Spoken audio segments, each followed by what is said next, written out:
Listo, chicos. Buenas noches, buenas noches.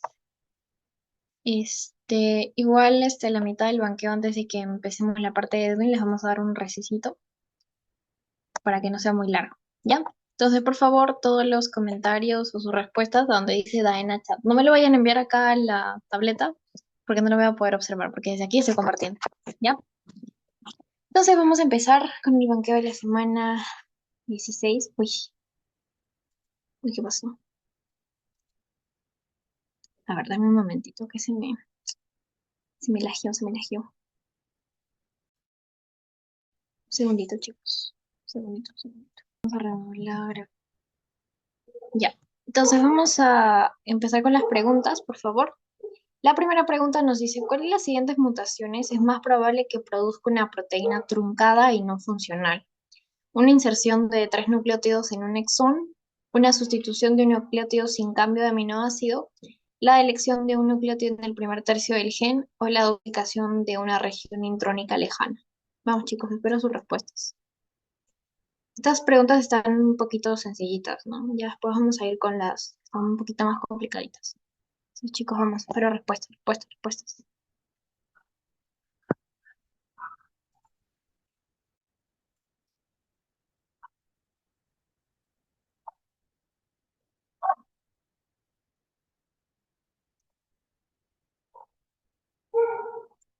No, ya se me durmieron. A ver, tengo a Milagros, tengo a Meli, tengo a Glatzer, tengo a Gimu. Vamos, chicos, respondan. Necesito sus respuestas.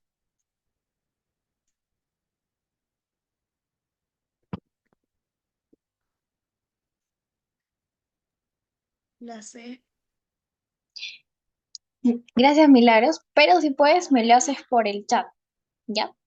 Por el chat donde dice Diana Chat. Trata de escribirlo por ahí para que tus compañeros también tengan oportunidad de responder, ¿ya? Ok, Milagros me dice que es la C, le vamos a poner un puntito. A ver, chicos, ¿los demás concuerdan o no están de acuerdo con Milagros?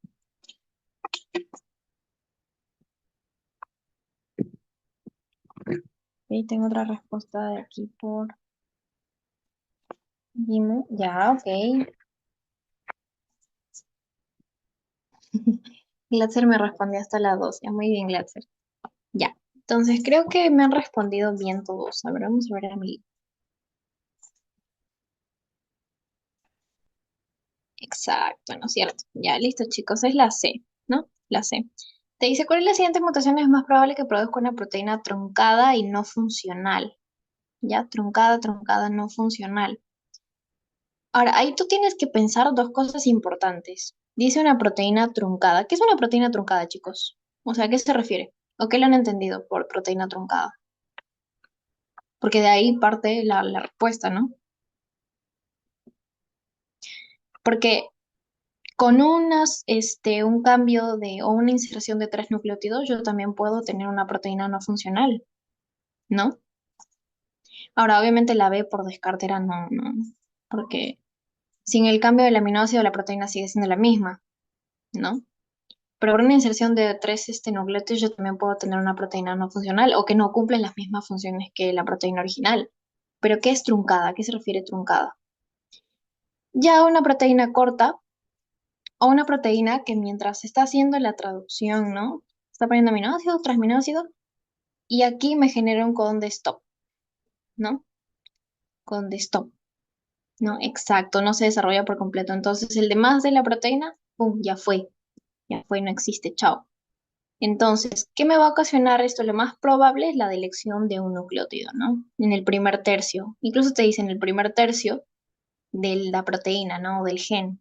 Entonces, en el primer tercio de la proteína, en medio de que está para estar codificándose, el resto ya no se va a codificar. Entonces, que genera una proteína pequeña y no funcional. ¿Ya? Listo. Entonces, ahí me han respondido bien. Muy bien, chicos. Ya. Te dice, ¿cómo se puede explicar que los polimorfismos son variantes genéticas no siempre patológicas? Porque no alteran la secuencia normal del genoma, porque alteran completamente la secuencia del genoma y producen proteínas anormales. Los polimorfismos son variantes patológicas porque alteran un solo nucleótido que no altera la secuencia de aminoácidos de la proteína generada.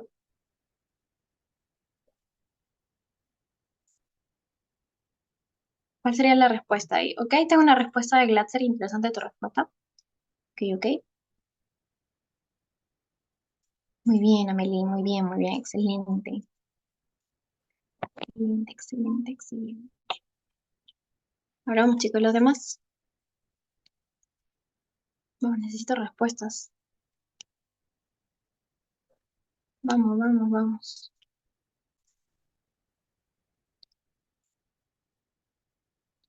Ok, tengo una por aquí de Gino.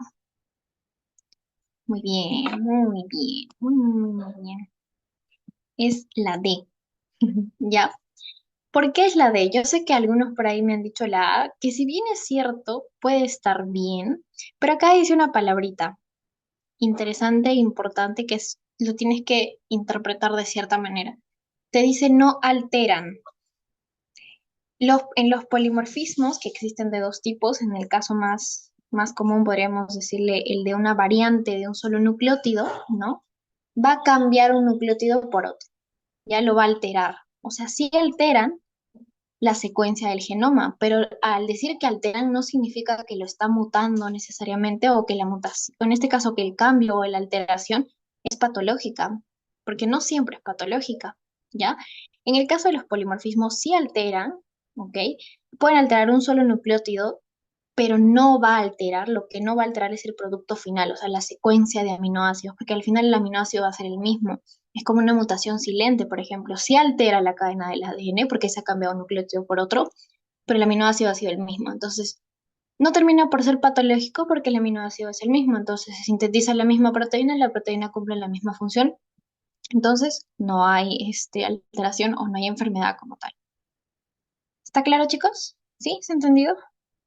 La de la respuesta. ¿Ok? ¿Está claro, chicos? ¿Hasta aquí está claro las dos preguntas? ¿Sí? Me pueden responder con una manito arriba o me dicen que sí. O tal vez me dicen, no, no te entendió nada. Listo, gracias Amelie, gracias Guimo. Dime, Glatzer,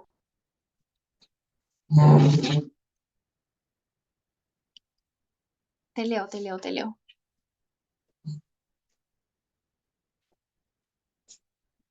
No, no, no, no, no. En la primera, si ya es truncada, mira, tú tienes una proteína que tiene que tener, pongámosle, 10 aminoácidos, ¿ya? 10 aminoácidos, ¿no? Porque la proteína es la secuencia de aminoácidos, pero estamos poniendo un ejemplo, 10 aminoácidos. Y tú te quedas en solo codificar dos aminoácidos, por ejemplo, y el resto ya no se codifica, perdón, o ya no se traduce como tal, ya no se produce el resto de la proteína. ¿Tú crees que esta proteína que solo tiene dos aminoácidos va a cumplir la misma función que una que tenía 10 o la original? No, no es cierto, no va a cumplir la misma. Entonces, por eso ya no sería funcional. Ese es el caso, por ejemplo, de la mutación sin sentido, ¿no? Donde pone un codón de stop o por una mutación X pone un codón de stop y ese codón de stop para la traducción y el resto de la proteína ya no se produce. Entonces la proteína por sí es anómala y no funcional. Ya no va a cumplir la misma función. ¿Ok? ¿Se entendió, Klatzer? Antes de pasar a la siguiente página. ¿Alguna otra consulta más? Ya, listo. Chicos, ¿alguna otra consulta más? Si no, para seguir a la siguiente. Chicas, todo claro. Ya, todo claro, mis. Ok. Ya, acá tenemos varias preguntas. Te dice, ¿cuál de las siguientes mutaciones corresponde a una transición? Esa es la 3. ¿Ya? Primero vayámonos a la 3. Respóndeme rapidito la 3 para seguir con la 4 y la 5. Uy, ahí me confundí, no era 7, era 6. 6. Ya. Vamos chicos, al toque, al toque, al toque. La respuesta para la 3 está facilitada. La 4 es un regalo de Dios.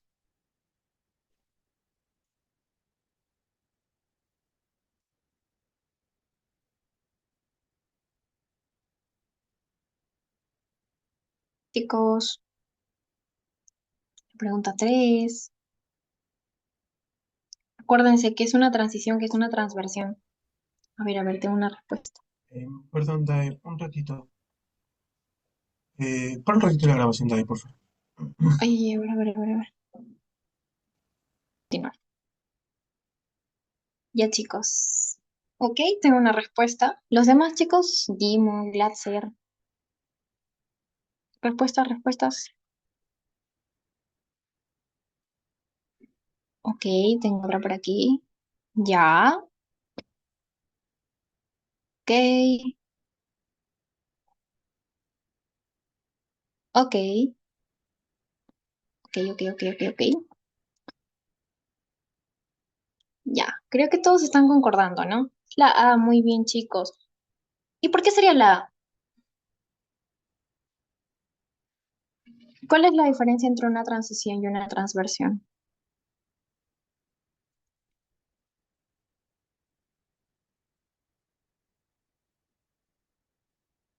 Que está muy bien, es la A, pero ¿por qué?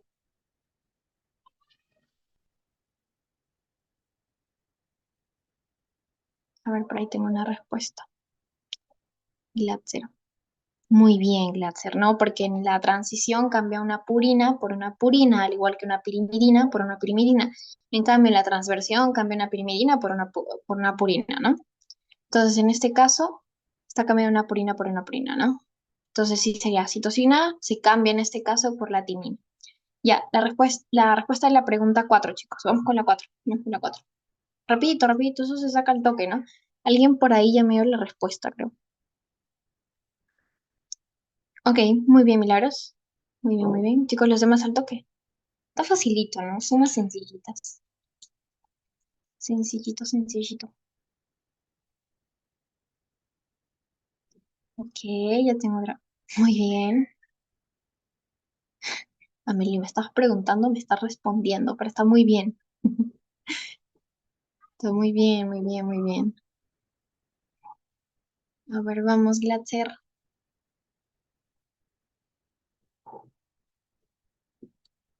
Muy bien, ya le iba a cerrar. La C, ¿no es cierto? Sí lo entienden por qué, ¿no es cierto? Tengo adenina y timina tienen el mismo porcentaje por la ley de Chargaff, entonces la timina también va a tener 26%. Sumo, resto al 100%, me sale 48, mitad de 48, 24, ¿no es cierto? 24% que vendría a ser este. Ya está. No, Meli, tranqui, estás muy bien, pero con seguridad. Ya, ahora te dice la 5. ¿Qué característica del código genético explica las mutaciones tipo sinónima? ¿Qué característica, chicos?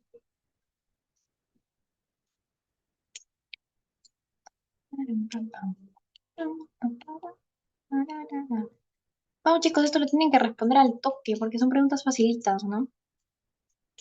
Es prácticamente de lo que se debería memorizar, ¿no? Muy bien, Amelie, excelente.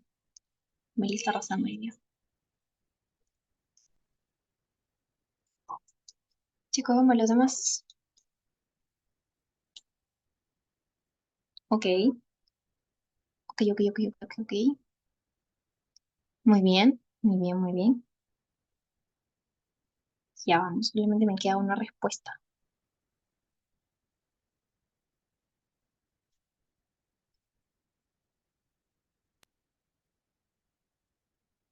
Me falta la respuesta de Milagros y de Cristian. Cristian, si podrías escribir por el chat, genial. Por el que dice Ana Chat. Ya, ya. Entonces vamos a responder la pregunta. Dice, ¿qué característica del código genético explica las mutaciones sinónimas? Es que el código genético es degenerado. No, sí, por acá, pero donde dice, ponle mensajes directos, donde dice Daina Chat. Ahí, ahí le escribes las respuestas. ¿Ya? Porque en el general todos lo van a leer. Entonces la idea es que cada uno responda. ¿Ya? ¿Por qué? Porque es degenerado. Recordemos las características del código genético. Es universal, es degenerado, tiene codones stop, bla. Una de sus características, el que es degenerado, te dice que en el código genético más de un codón, o sea, más de un codón, te van a codificar la misma o el mismo aminoácido.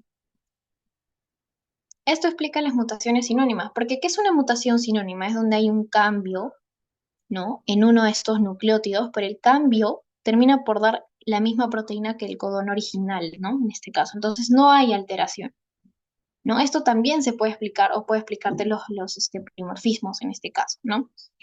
Entonces, como es el mismo aminoácido, ¿cómo se explica eso? Porque más de un codón sabemos que codifica o que te produce el mismo aminoácido, entonces eso le explica, ¿no? Porque se puede variar uno u otro codón, pero igual te va a dar la misma proteína. Ya, o en este caso el mismo aminoácido, perdón. Listo. Y ahora la 6. Te dice, por exposición del ADN, o sea que el ADN se expone a los eros, ¿qué se produce?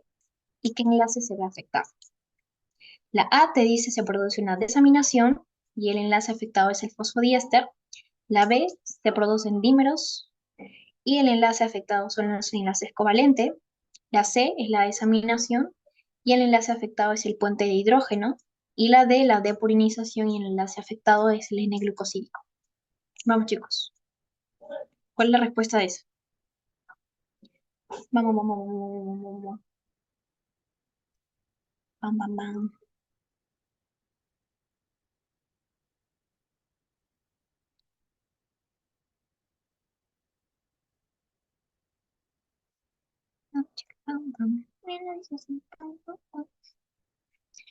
Ok, ya tengo una respuesta. Ataque la duda, Glatzer.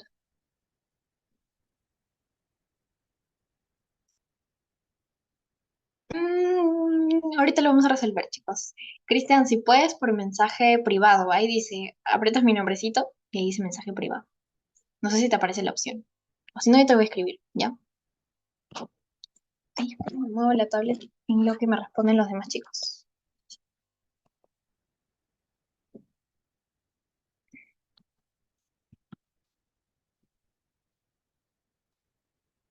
Ya, ahora sí.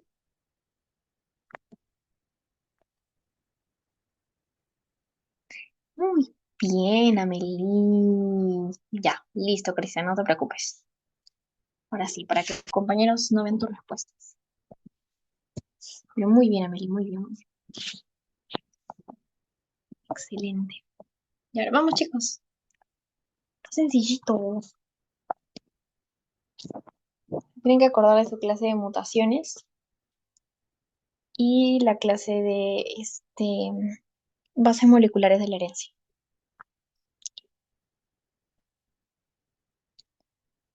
Dam, dam, dam, dam, dam, dam, dam, dam, dam, dam, dam, dam, dam. Uy, hay dos Christians. Ya. A ver, chicos. ¿Nadie más? ¿Resolvemos? Ya. Es la D. Ya, los eros. Ya, yo le he puesto así los eros. Estaba muy facilito, ¿no?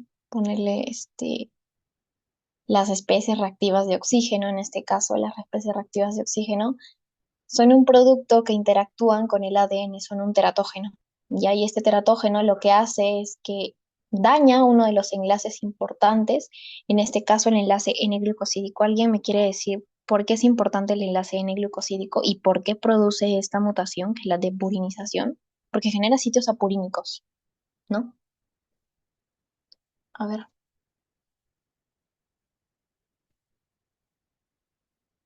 Sí, chicos, recuerden que solamente puede estar uno de ustedes mediante el Zoom, ya. Por eso decía, dos cuestiones. Ya. La pregunta era, ¿por qué es importante el enlace N-glucosídico? ¿Qué une en la cadena de ADN? ¿Cuál es su función del enlace N-glucosídico? O glicosídico, si quieren decir. ¿Se acuerda alguien? ¿No? ¡Ah! Un sapecito. Ya. Tenemos el nucleótido, ¿no es cierto? El nucleótido, ¿por qué está formado, chicos? Ya ahí sí no me responde, ya ahí sí me voy de la clase. ¿Por qué está formado? No me entiendo, no me voy de la clase, pero ¿por qué está formado en el nucleótido? A ver, ya me dio esperanzas, amigo. Muy, estabas por ahí. Ya. Estuvo bien tu respuesta, pero estabas por ahí, amigo. Estabas por ahí. Ya, a ver, ¿qué me dice Cristian? Ya, pero el nucleótido como tal está formado por tres componentes. Acuérdense, chicos, ¿ah? Mira, se han olvidado ya de la primera clase. A ver, Glatzer. Muy bien, Glatzer. Está formado por la base nitrogenada más el azúcar, que en este caso, ¿qué tipo de azúcar es?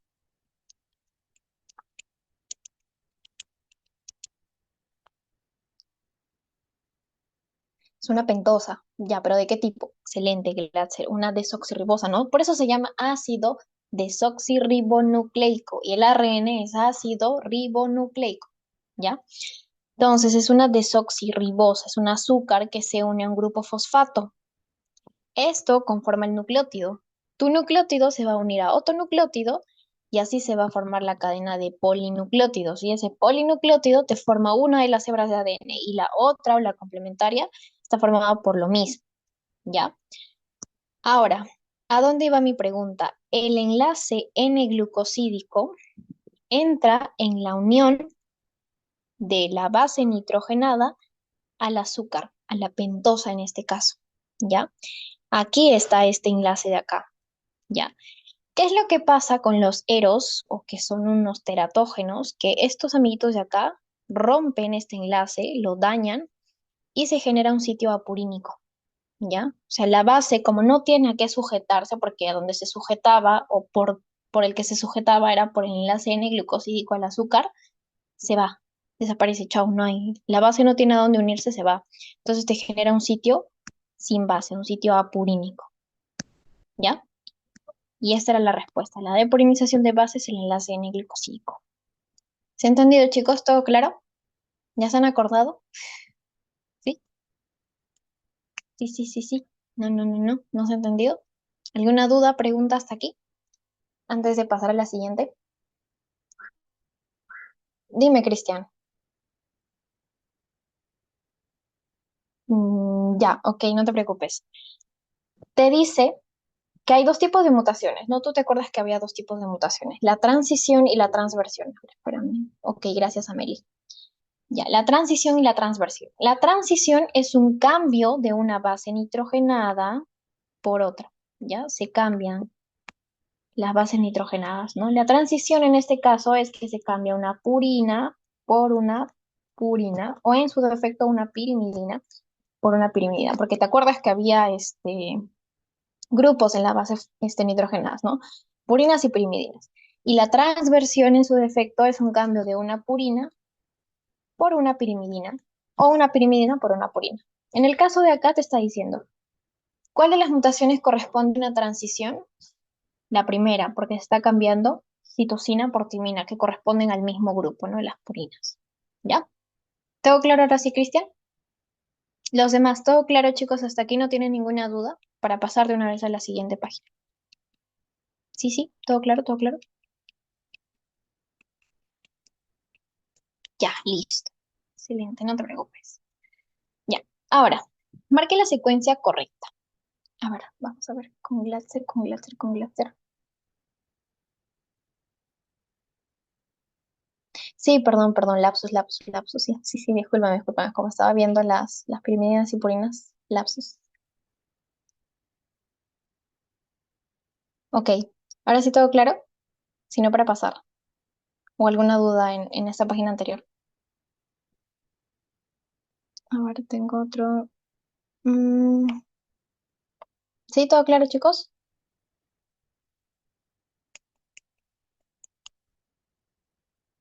Ok, disculpen, lapsus, lapsus, lapsus.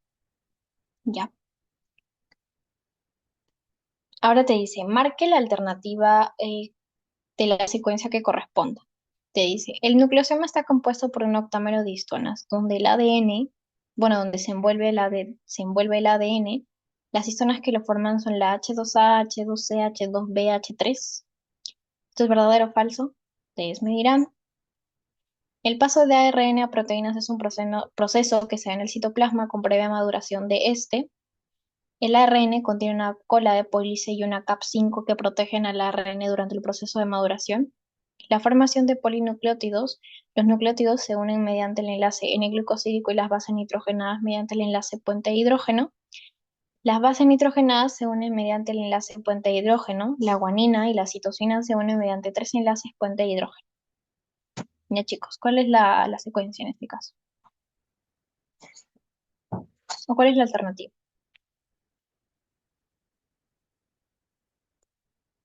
Ok, ok. Tengo una respuesta.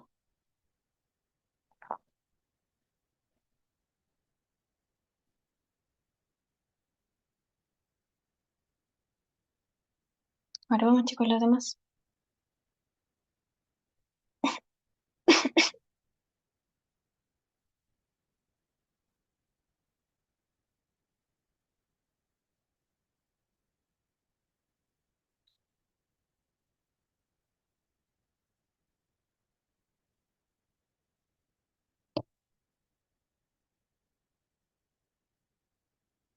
Muy bien, Glatzer, muy bien. Muy bien. Está facilito, ¿no?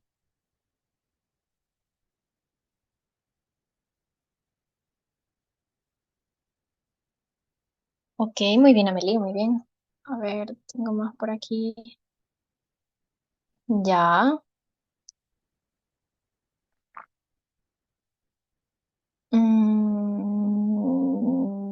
Ya.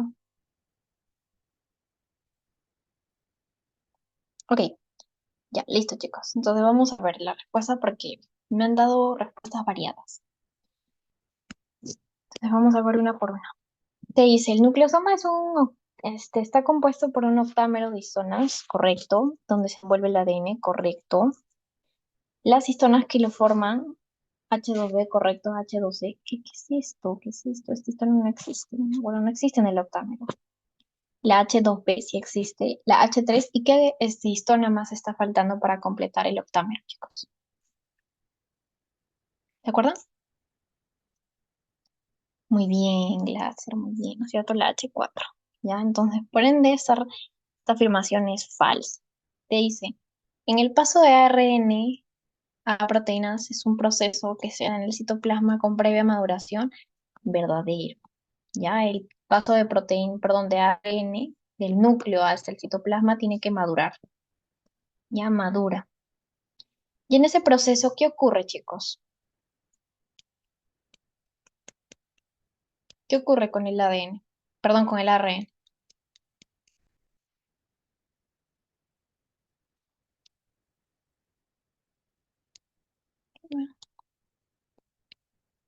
¿De acuerdo?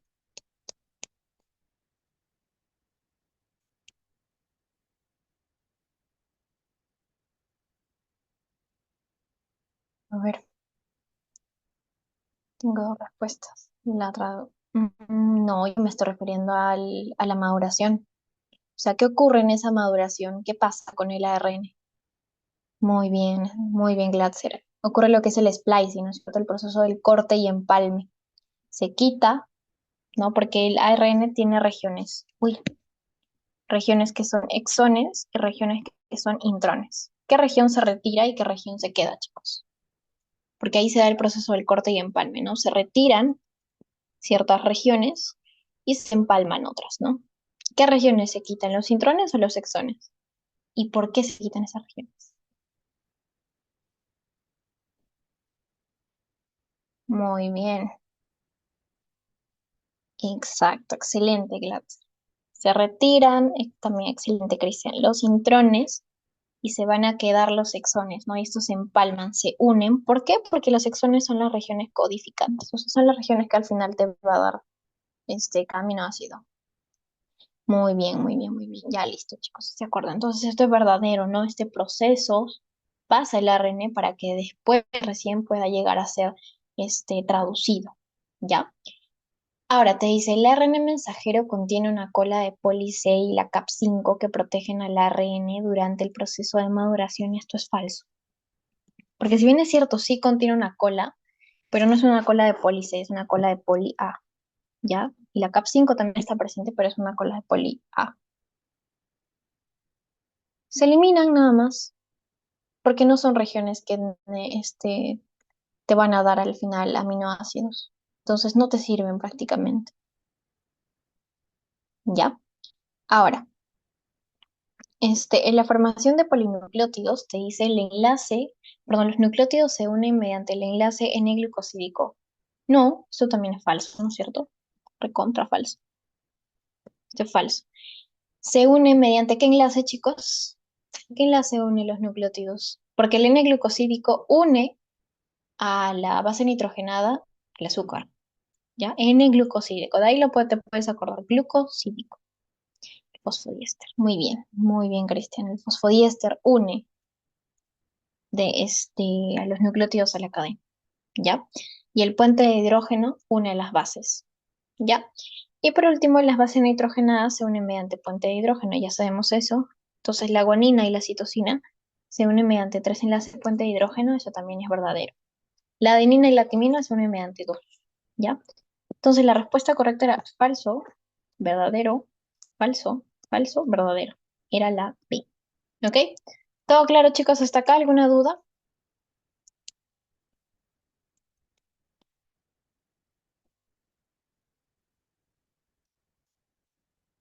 Sí, todo claro, chicos. Todo claro, todo claro. Listo, gracias, Amelie. Ya. Ahora te dice 8. Relacione la patología con el gen y marque lo correcto. Ya, ok, ok, ok, ok. Los enlaces N-glucosídicos. Ya.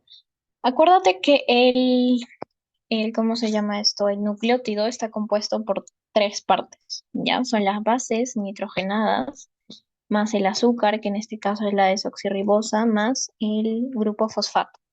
¿Ya? Cada uno de estos puntos está unido mediante un enlace, ¿ya? En el caso de la base nitrogenada y el azúcar están unidos mediante el enlace N-glucosídico, ¿ya? La base nitrogenada con la base nitrogenada correspondiente está unida mediante un enlace que se llama el puente de hidrógeno, ¿ya? Y ahora, los nucleótidos como tal se unen mediante un enlace que es el fosfodiéster, ¿ya? ¿Claro, Cristian? Ahora sí, ¿sí? ¿No? ¿Sí? ¿Todo claro? ¿Todo claro?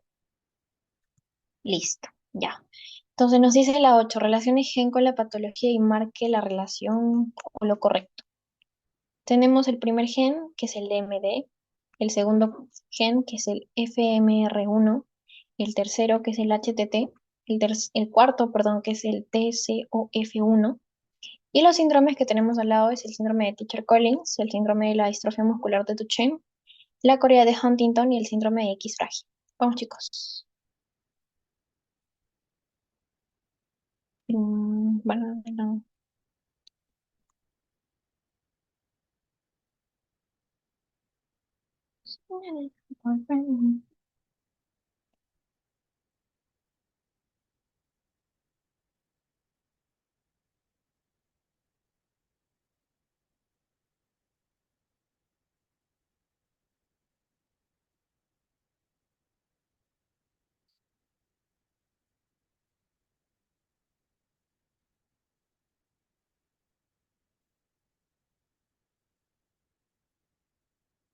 Ok, tengo una respuesta.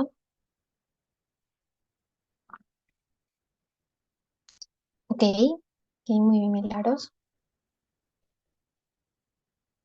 Vamos, chicos, los demás. Los demás, los demás, los demás. Ok, tengo otra respuesta más. Muy bien, Cristian. Muy bien, Amelie. Ya. Entonces vamos a responder. Sí, si no nos vamos a demorar un montón. Ay, Dios, la garganta.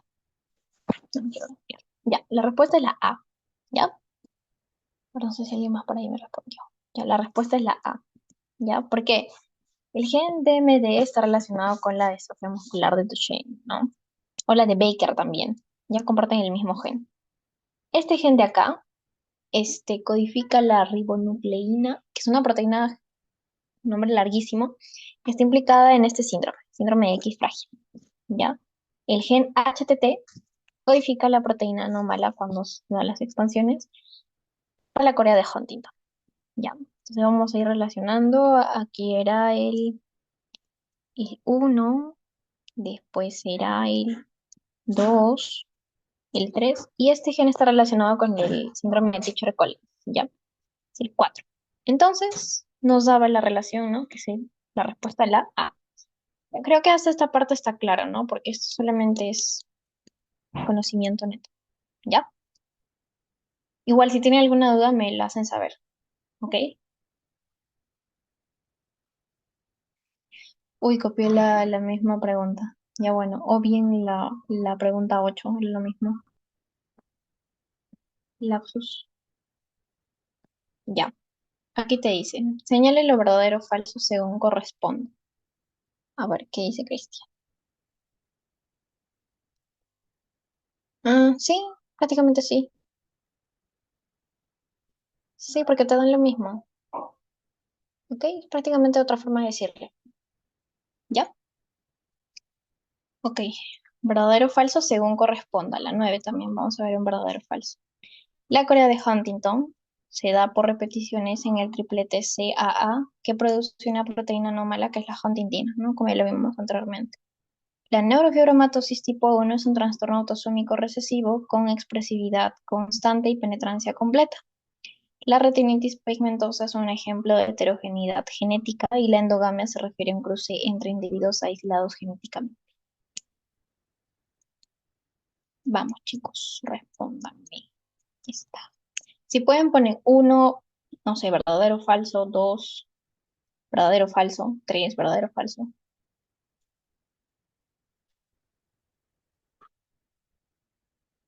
¿Ok? Ok, ok, ok. Vamos, chicos, les espero.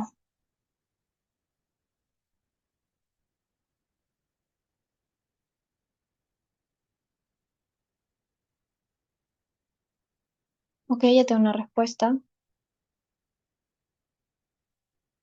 Ok, tengo otra respuesta.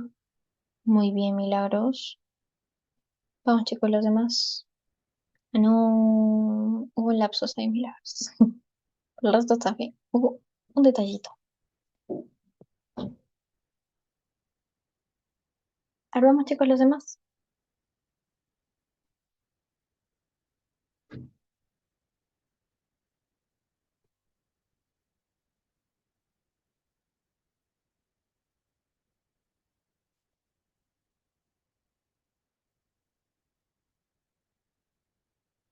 Vamos, chicos, los demás, los demás.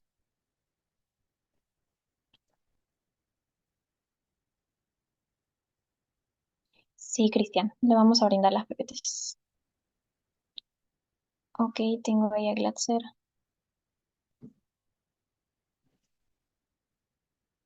Ok, ok, ok. Ya.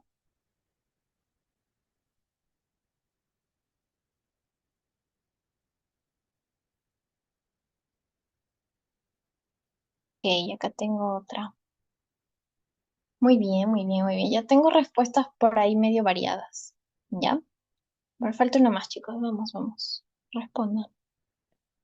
La idea es que participen todos.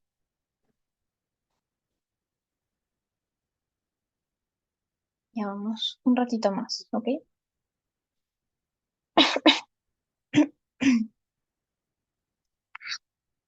Yo me quiero enfermar.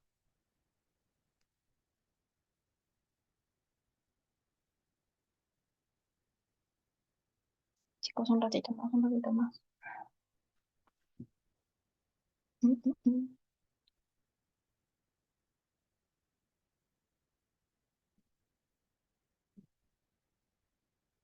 Mm,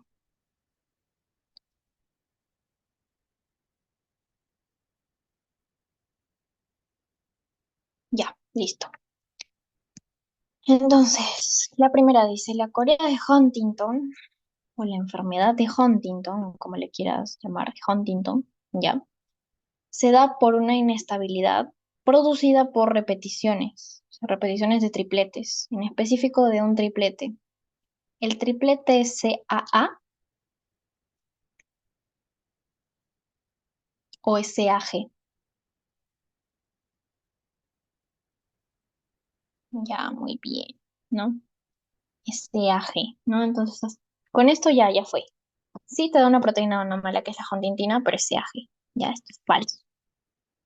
Por ahí tengo. Sí, muy bien, la sería falso, ¿no? Muy bien, Cristian. Te dice la neurofibromatosis tipo 1, que creo que ahí también me ha respondido medio variado, es un trastorno autosómico recesivo con expresividad constante y penetrancia completa. Desde la primera parte ya es falso, ¿no? Es un trastorno autosómico dominante, no es recesivo, es dominante. En el caso de la expresividad tampoco es constante, es una expresividad variable, ¿ya? Y la penetrancia, si bien es cierto, es alta, tampoco es absoluta, ¿ya? Ahora, entonces, por esto está falso también. Ahora te dice, la retinitis pigmentosa es un ejemplo de lo que vendría a ser la heterogeneidad genética, que sí, es cierto, ¿ya? Porque había más de un gen implicado para la producción, o para que o un mecanismo de mutación de genes para que se produzca esta enfermedad, ¿ya?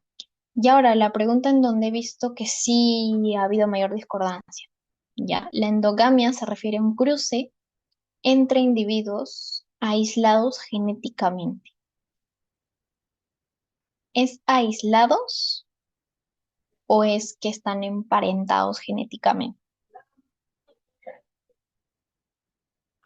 La endogamia.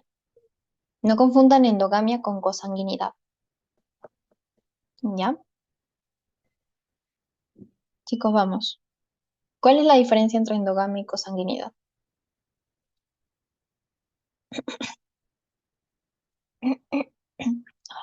La garganta. Chica. Vamos, no se me duerman, es tempranito, son las 10. Miren que falta todavía la parte de...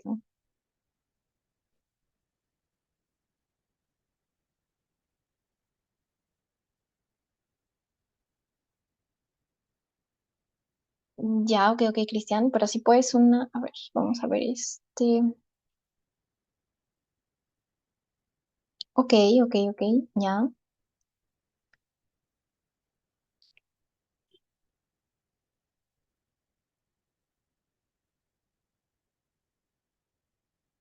Ya, a ver. ¿Alguien más? A ver, alguien me puso algo por acá.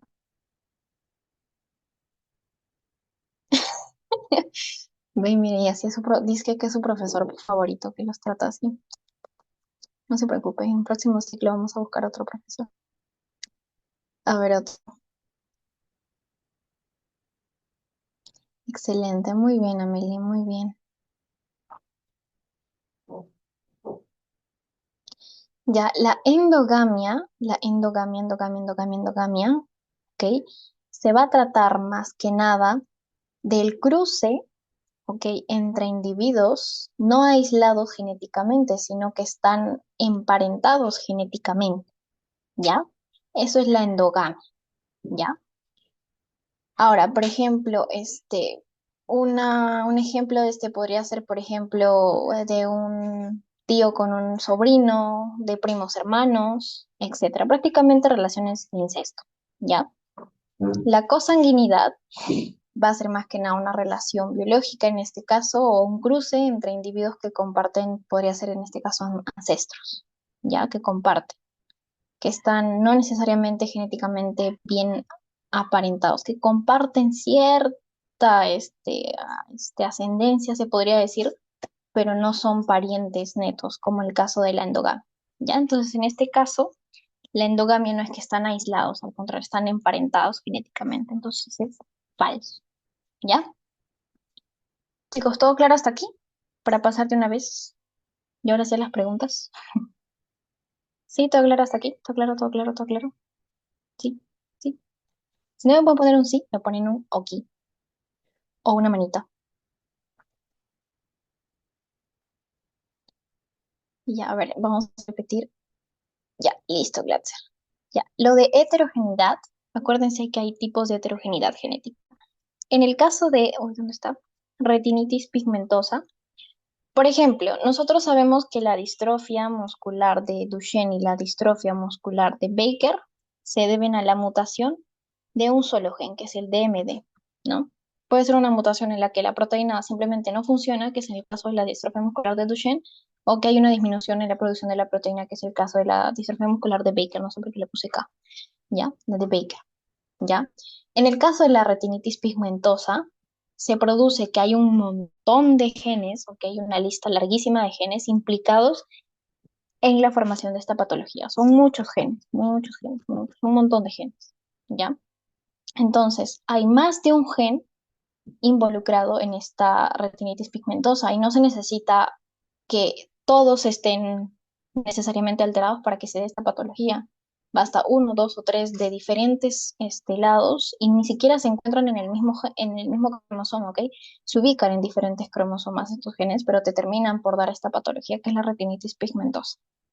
¿Ok, Cristian?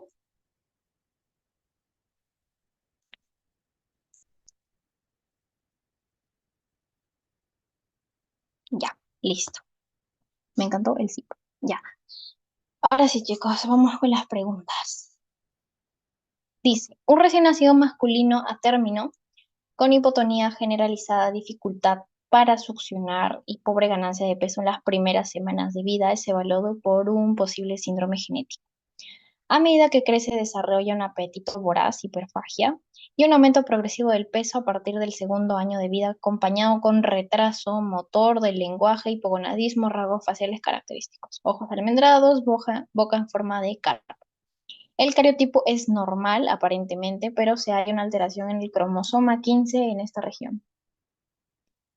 Si tú no te acuerdas de todo lo anterior, ya, y te parece como que de qué diablos me está hablando, ubícate netamente en esta alteración, ya, en este locus en específico, porque hay dos patologías, ya, que se producen por una alteración en ese locus en específico, y una de ellas se caracteriza porque hay un aumento progresivo de peso, o sea, los niños son súper gorditos, ¿ya? Muy bien, excelente clase, ¿no? Estamos hablando de qué síndrome y cuál sería el mecanismo más probable por el que se produzca este síndrome si los cromosomas no son del mismo progenitor y no hubo una pérdida en esta región. ¿Cuál sería? Ok, Cristian, lo dijiste al revés, pero está bien. Ya vamos, chicos, los demás. Chicos.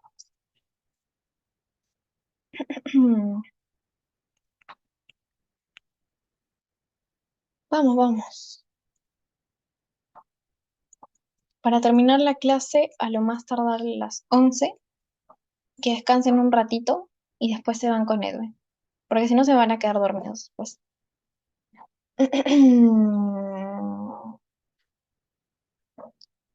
Ok, analízalo bien, Glatzer. Está bien tu primera respuesta, pero la segunda, analízalo bien, analízalo bien.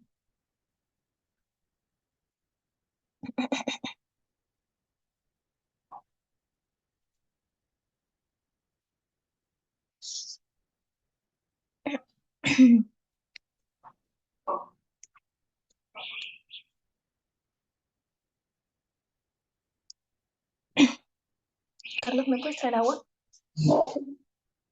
¿Me puedes traer agua? Por favor. Sí, porque me está raspando la garganta y ahorita me quedas paz. Muy bien, Amelín. No me lo hayas comido, dímelo. Es esto. Tienes que confiar en ti. Estás segura en tu examen. ¿Ya?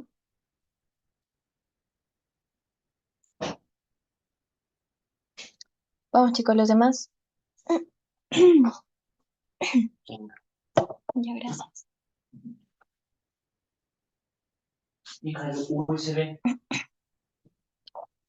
No sé, pero estoy en banqueo. Disculpen, chicos. Está con audio. Ya, chicos, a ver. Una más. Una respuesta más. Ya, ok, ok, ok, ok. Ya. Creo que en la B está viendo algunas confusiones. El síndrome creo que ya todos lo sabemos, ¿no? El síndrome de Prader-Willi. Willi, ¿ya? Ese es el síndrome. Hay dos síndromes que se producen en esa región o en esa locación, ¿ya? En esa locación en específico, ¿ya? Ahora, en este caso, te está diciendo, recuérdense que el otro es Angelman, ¿no? Pero Angelman es diferente de Perder Wheeler, porque en Perder Wheeler tú vas a ver un aumento de peso. A los bebés los ves gorditos, ¿ya? A los niños los ves gorditos, a diferencia de Angelman. Angelman no lo ves gordito, ¿ya? Lo ves con un peso normal, solamente que tiene dismorfías craneofaciales, ¿ya? Alteraciones y también alteraciones a nivel de la, del desarrollo tanto del lenguaje como desarrollo motor, ¿ya? Ahora, te dice cuál sería el mecanismo más probable, porque recuérdense que hay tres mecanismos para que se produzca tanto Prader-Wieler como Angelman. Hay, acuérdense, la disomía uniparental, la delección de la locación en específico en el cromosoma relacionado y el error de impronta, ¿ya? Porque recuerden que esta región está sometida a impronta, ya que lo que hace es metilar las regiones para silenciar. Ahora, te está dando dos puntos importantes. Te dice que los cromosomas no son del mismo progenitor, o sea que un cromosoma es paterno y otro es materno. Ya, o sea, ahí tú ya deberías descartar la disomía, porque sabemos que la disomía quiere decir que los cromosomas son de un solo progenitor, o sea que en este caso el niño pudiese tener, por ejemplo, un niño pudiese tener cromosomas 16, por ejemplo, del lado paterno y cromosomas 16 del lado materno, por ejemplo, ambos cromosomas, porque se supone que nosotros heredamos la mitad de material genético materno y mitad de material genético paterno, ¿ya? Pero en el caso de la disomía uniparental no pasa eso, sino que en un solo juego de cromosomas heredamos los dos del mismo progenitor. Pero en este caso te está descartando la disunión uniparental, ¿ya? Y aparte de que te está descartando la disunión uniparental, te dice que no hay una pérdida de esa región, o sea que no hubo delección. Entonces, ¿cuál es el único mecanismo que te quedaba? El error de impronta. De impronta. Entonces, ¿qué ocurría en este error de impronta? Tenemos a ambos cromosomas, ¿no? Por un error de impronta, en esta región en específico, a ambos los ha metilado, o sea, los ha silenciado, ¿ya? Silenciados no se expresa, te produce esta enfermedad, ¿ya? ¿Quedó claro? Sí, chicos. Vamos, chicos, despiértense, despiértense. No se duermen, no se duermen. Si yo no me estoy durmiendo, ustedes tampoco. Dime, Glatzer.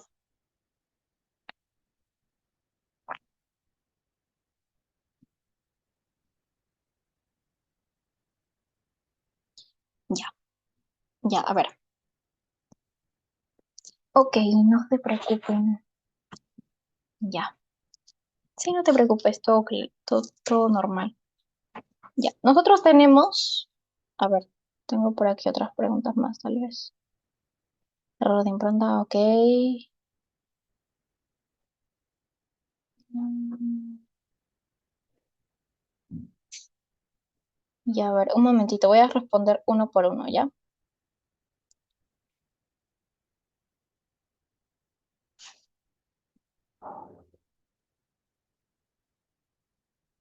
Error de ya, primero voy a responder la pregunta de Glass, ¿ya? Primero disomía. Ya, recuerden que nosotros venimos de dos células progenitoras, ya que en este caso son el espermatozoide y el óvulo. Entonces, la mitad del material genético que nos los va a dar es el papá y el material genético que nos van a heredar es de la mamá. ¿Ya? Y con eso vamos a obtener nuestro material genético y nuestra formación de persona como tal, ¿ya? Ahora, se supone que si la mitad del material genético es del padre, nosotros en una región, o perdón, en este caso, en un juego de cromosomas, en el caso del 15, por ejemplo, ¿ya? Caso del 15, ¿ya? Vamos a tener, por ejemplo, la mitad, o bueno, uno de los cromosomas va a ser de origen materno y la mitad va a ser de uno de los cromosomas paterno.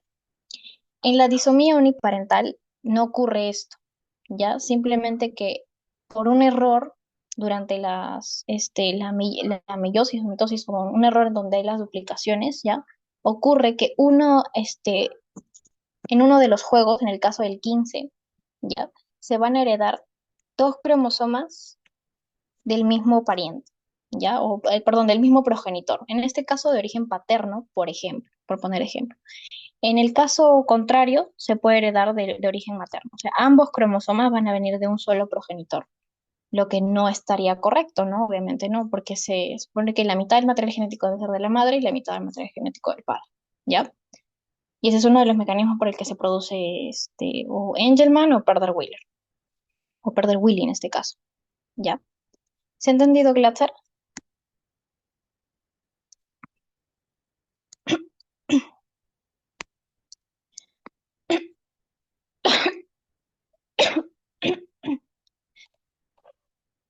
Picos un ratito ya. Un momentito, voy a parar la. Ahorita paso con la pregunta de Amelie y Cristian. Un momentito, chicos. Ay, Dios mío. Ya, uy, perdón, no prendí la cámara. Ya, perdón, chicos, otra más agua. Es que me raspa la garganta, disculpen. Ya, ¿cuál es la segunda? ¿Qué nos quedamos? Pregunta, ¿no? Amelie. Ya, impronta. Eso que lo explican en clase. En mis clases. Ya. Tenemos dos cromosomas. En el caso del 15, ¿no?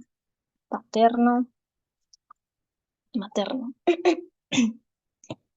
Ahora, algo que tienen que tener en cuenta, que la mayoría de casos que se da tanto para Prader-Willi como para Angelman es que se da por disomía uniparental o por la delección, ya de la localización en específico. Ahora, en el caso de error de impronta es menos del 5%, o sea, si bien es cierto, esta enfermedad es rara, el caso más raro es que se dé por error de impronta. Ya, entonces la impronta, en este caso, ay, lo borré, ya, lo que hace es metilar uno de los genes, perdón, no de los cromosomas o de las regiones al azar, ya para que el otro se exprese. Metila, ¿qué es lo que hace? Metila. Y al metilar, ¿qué es lo que hace? Prácticamente inhibe, se podría decir, que se exprese, no se expresa, lo silencia prácticamente, ya. Entonces a veces la impronta se equivoca y en vez de silenciar uno de ellos, lo silencia ambos, ya. En el caso, por ejemplo, de que se pierda una de las regiones, se pierde una y la otra está silenciada, entonces ninguno de ellos se expresa, ya. Y ahora, ¿está claro, Amelie?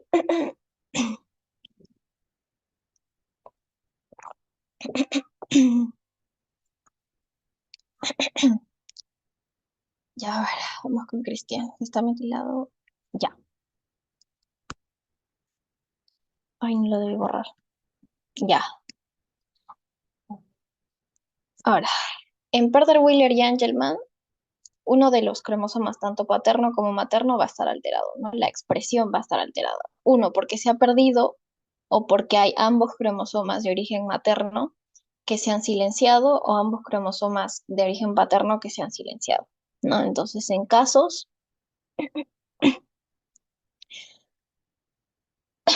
el caso de Prader-Willi, ¿cuál es el cromosoma que debería estar funcional en este caso? Chicos, para que regresemos.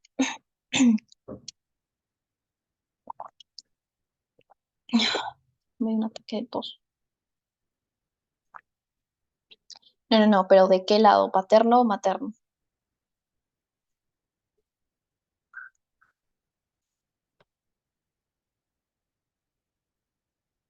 Chicos, los demás ya se han ido a dormir.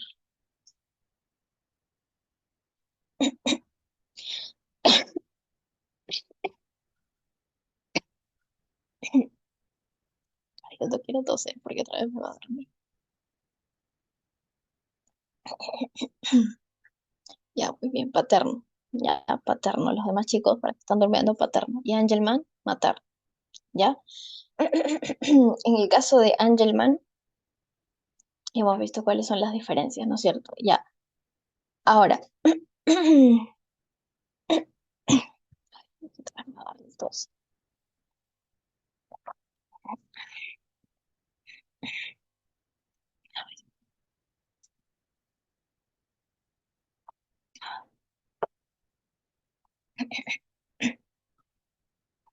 Ay, Dios mío.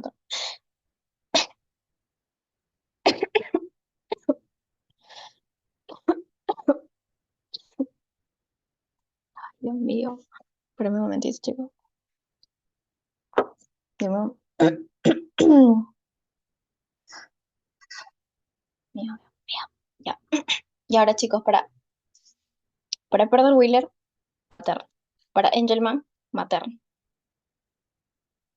Como les dije, error de impronta, menos del 5% que pase. Ya. Ahora, Cristian me dice, ¿cómo podríamos diferenciar si Angelman y perder Wheeler, es perder, ya, perder, o perder, ya. Este, ¿Cómo podríamos diferenciar uno de otro si ambos se metilan? Ah, es la pregunta que me querías hacer.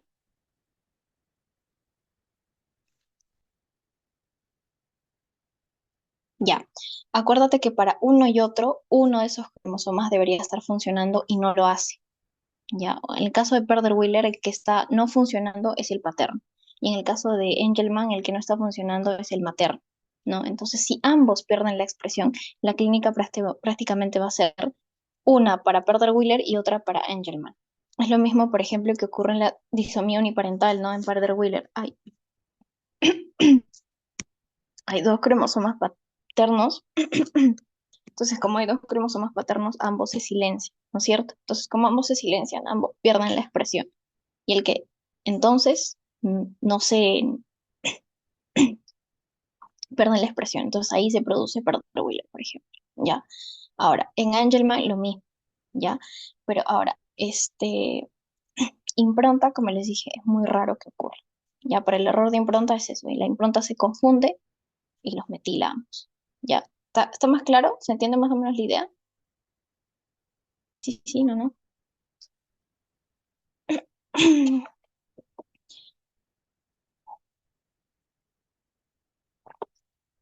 Ok, se va la voz. Ya, chicos.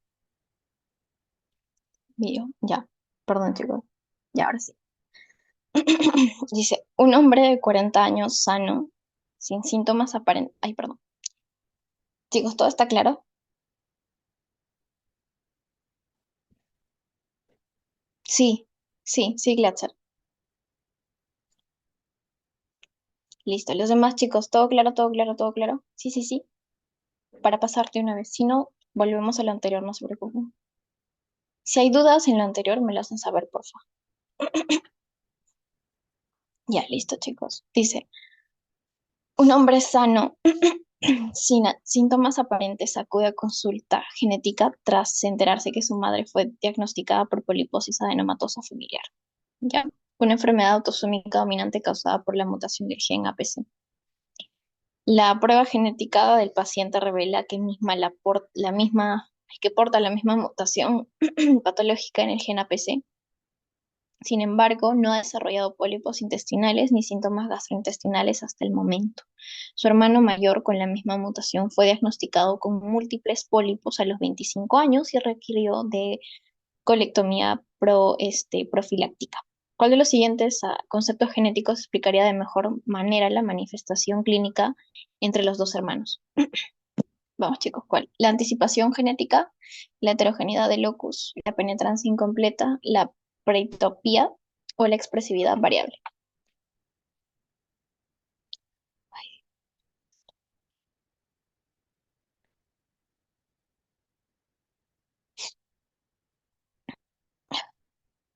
Ok, ya sabía que ahí se van a confundir. Ya, muy bien, Cristian.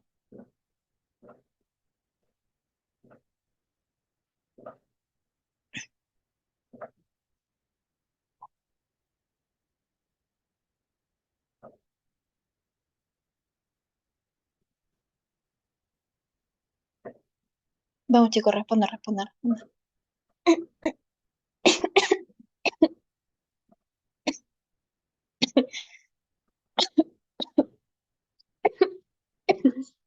Ay, Dios, me voy a morir. Ya, Amelia, ahorita lo respondemos. Ya, vamos chicos, los demás. Milagros, Guimo.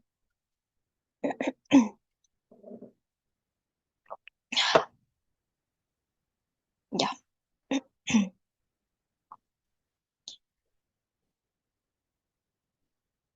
ya, uno nada más me ha respondido bien. Muy bien, Cristian. Y la penetrancia incompleta. No, Amelie, no, no tengas miedo. Ya. Yo sé que por la edad, porque te está diciendo, ¿no? Que el hombre a 40 años sano y el hermano menor, ya, exacto, muy bien, Glatzer, ya, qué lindo que tú mismo te corrijas, me encanta eso. Excelente, tú mismo lo analizas bien las preguntas, me encanta, ya listo.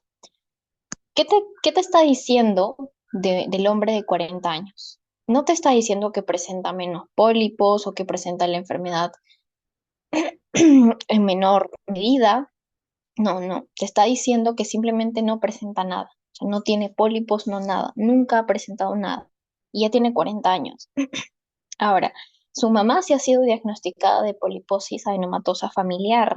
Ojo, poliposis adenomatosa familiar.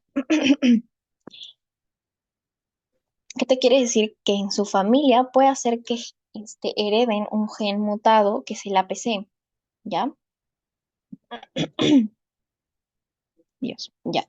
A diferencia de su hermano, que sí a los 25 años ha manifestado la enfermedad. Ahora, ¿qué ocurre en este caso con la penetrancia incompleta?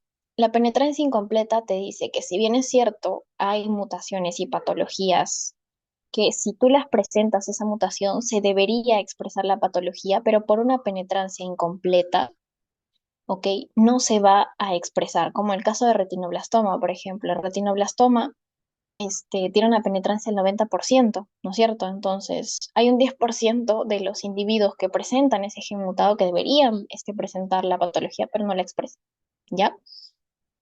Ahora, lo mismo pasa con la poliposis adenomatosa familiar, ¿ya? No tiene una penetrancia completa. Solo las enfermedades que tienen penetrancia completa, todos los individuos te van a expresar la enfermedad, ¿ya? Ahora, entonces, en el caso del hombre parece ser asintomático, ¿ya? ¿Se ha entendido esta parte, chicos, de la penetrancia incompleta? Sí, sí, o ha quedado alguna duda.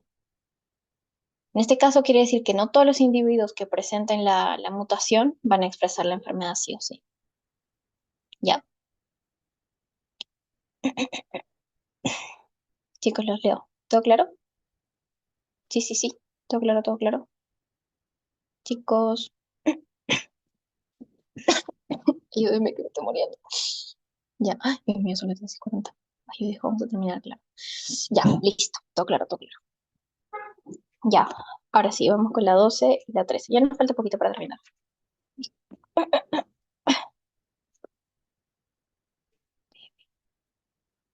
Este, Cristian, no te entiendo. ¿A qué te refieres? Ay, perdone, mi gatita. Ah, ¿te refieres a la heterogeneidad del locus y a la pleitropía? Ya, la pleitropía en este caso, a ver, Amelia, ¿qué me dice? Ya, la pleitropía en este caso quiere decir que una mutación puntual, ¿ok? Puntual, puntual, en un gen, en este caso en un gen, ¿ya? Va a ocasionar que más de un órgano se vea comprometido, no necesariamente exacto, en órganos que no necesariamente expresan ese gen. Un ejemplo clarísimo de esto es la enfermedad de células falciformes, ¿no? La enfermedad de células falciformes o la anemia de células falciformes. En la que hay una hemoglobina anómala, que es la hemoglobina S, que te produce eritrocitos de esta forma, en forma de os. ¿Ya? ¿Qué afecta? Puede afectarte corazón, puede afectarte cerebro, vamos a dibujar cerebrito, puede afectarte el vaso, ¿ya? Entre otros órganos. Y en esos órganos no se expresa este gen, ¿ya? O el gen que codifica este tipo de hemoglobina, ¿ya? Entonces, como no se expresa en este gen igual, va a afectar a otros órganos que no tienen, como dice Glatzer, que no tienen nada que ver. Ahora, la heterogeneidad del locus es igual que va a ser parte del concepto que vimos de la heterogeneidad genética, ¿ya? A diferencia que en este caso, en diferentes locus, ya tú vas a encontrar genes. Todos estos genes te pueden dar una misma enfermedad, ¿ya? o la suma, por ejemplo, no necesariamente tienen que estar comprometidos todos estos genes en diferentes locus, en diferentes lugares o en diferentes incluso cromosomas, como vimos en la retinitis pigmentosa, por ejemplo, ¿ya? Pero van a estar implicados en una misma patología, ¿ya? ¿Claro, Cristian? Ahora sí.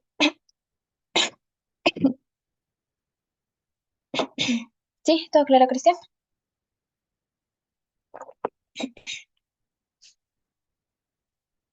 Ya, listo. Ay, me voy a morir.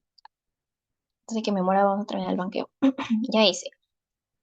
¿Por qué el riesgo de recurrencia de la hendidura labiopalatina unilateral es mayor si el primer hijo afectado es mujer, a pesar de que es más común en varones?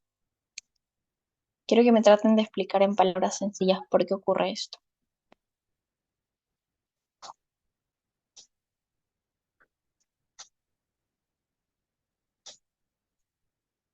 Muy bien, excelente, Glatzer.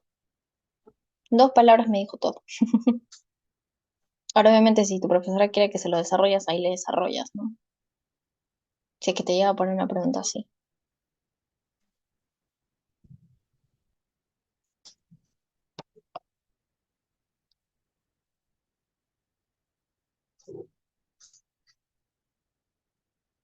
Vamos, chicos, los demás. Ay, mío.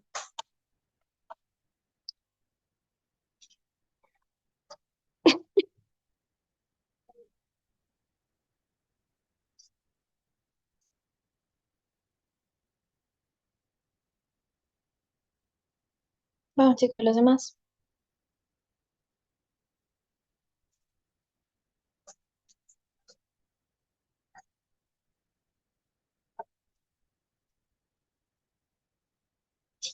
Los demás, los demás. Vamos, no se me duerma, no se me duerma. Falta poquito. Falta unas preguntas más y ya.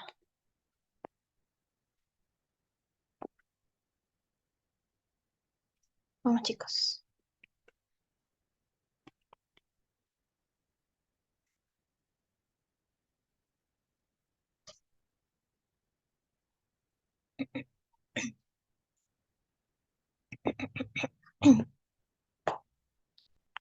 A ver. No necesariamente.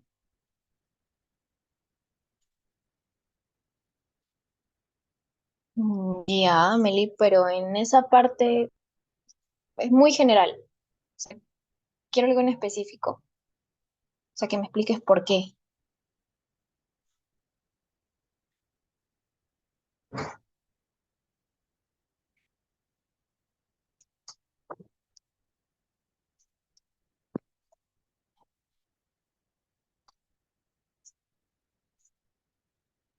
En este caso son otros factores, este Glatzer. Eso era para la otra enfermedad. Ya, pero sí, estás muy bien, estás muy bien. Sí son lo que tú estás mencionando. O sea, el concepto. Ya, de una vez lo vamos a responder. Ya, sí, sí son los factores ambientales, Glatzer, pero o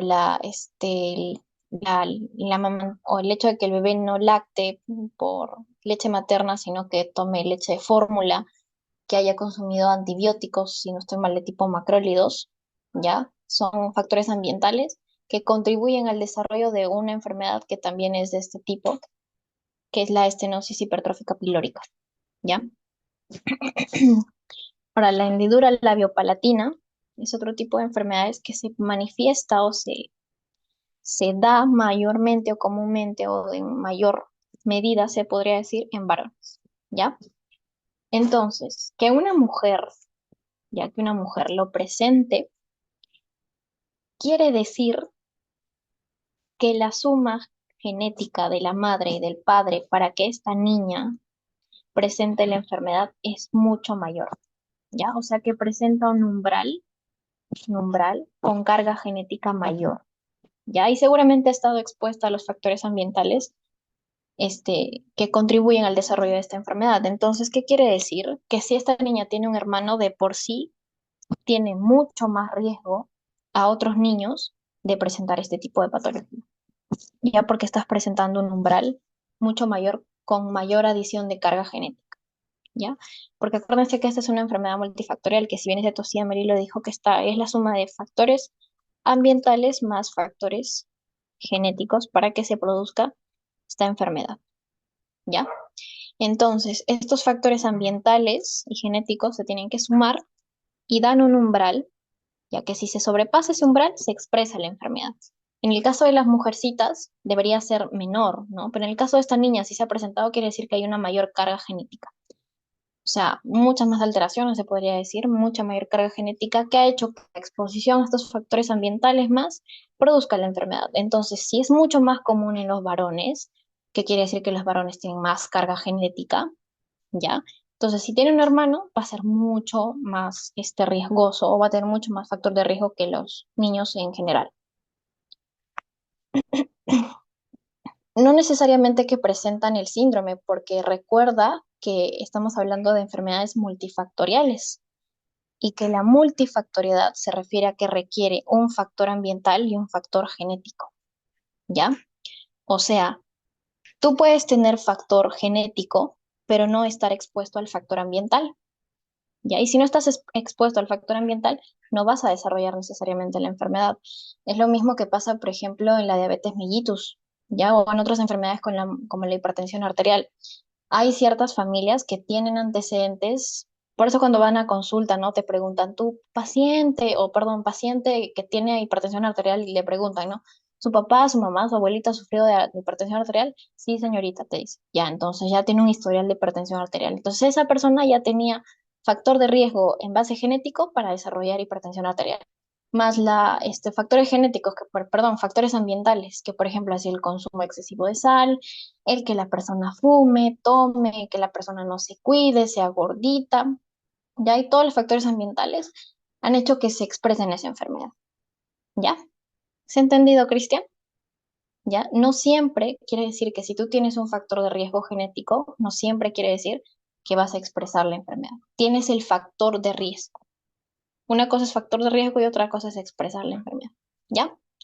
Entonces, los padres, por ejemplo, no han podido expresar la enfermedad, pero supongamos que tenían el factor genético. ¿Ya? Ahí. Y la suma de ambos ha dado como tal esta niña afectada. ¿Ya? Listo.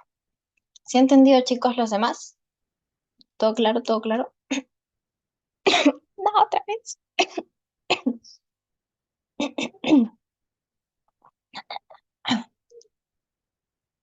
Listo, me dijo Dena. Ya, listo, Glatzer. Ya, entonces vamos con la siguiente pregunta. Te dice, varón de 32 años acude. Miren, ya les expliqué la pregunta siguiente. Ya, si esto no me responden, ahí sí los muelo. Ya, varón de 36 años con 32 años, perdón, acude a consulta por cefaleas ocasionales, cifras de presión arterial consistentemente elevadas, 144/90. Ya en mediciones, no presenta sobrepeso ni antecedentes personales relevantes, mira, por ejemplo, pero refiere que su padre fue diagnosticado con hipertensión arterial a los 35 años y su abuelo paterno falleció por un infarto y tiene una madre con tratamiento de hipertensión arterial por 10 años. Los análisis de laboratorio este, son normales, se diagnosticó hipertensión arterial esencial. Si el paciente tuviera un hermano, este padecería el mismo problema y por qué. Ya, no, Glaster, no te preocupes, no te preocupes, estaba molestando. Vamos, chicos, ahora sí respóndanme esta pregunta. Ya prácticamente se las ha soplado anteriormente, ¿no? Vamos, vamos, vamos, vamos. Responda.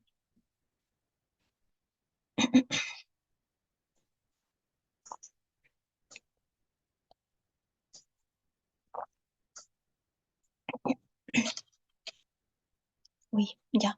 Lo que me van respondiendo, voy a ir a buscar mi cargador de la laptop que se me está yendo la batería. Ya, un momentito, chicos. Vamos a poner pause. Ay, Dios mío, Dios mío, Dios mío. Ya, creo que era desde acá. Ya, entonces en este caso, yo le voy a responder las preguntas en base a lo que vamos explicando. Ustedes terminen de responder la pregunta en la que ya estábamos, ya, para que quede la grabación. Ya, en este caso, como ya hemos hablado de los, de las enfermedades multifactoriales, ¿no? Ya en este caso, el chico o el hermano, en este caso del paciente, sí va a tener mayor probabilidad por un aumento de carga genética, porque el paciente tiene mayor carga genética. ¿Por qué? Porque no presenta antecedentes relevantes, pero sí presenta un historial familiar de problemas con el caso de la hipertensión arterial. ¿Ya? Entonces va a tener mayor riesgo, sí, pero hay que explicar en este caso que es importante la suma de los factores ambientales. ¿Ya? En este caso, ya hemos visto también, ¿no? Esto ya, disculpen, se me pasó a grabar, pero estoy grabando ahorita ya. El déficit de una enzima provoca la acumulación de un precursor y la activación de otras vías, sí, porque el precursor necesita de una enzima para que pase a su producto final. Si es que no pasa a su producto final, este se acumula. ¿Ya? Entonces, por esto es verdadero. Y sí produce otras vías alternativas porque hay otra enzima que agarra este precursor para llevarlo a otras vías alternativas. Y estas vías alternativas producen metabolitos tóxicos que se acumulan, ¿ya?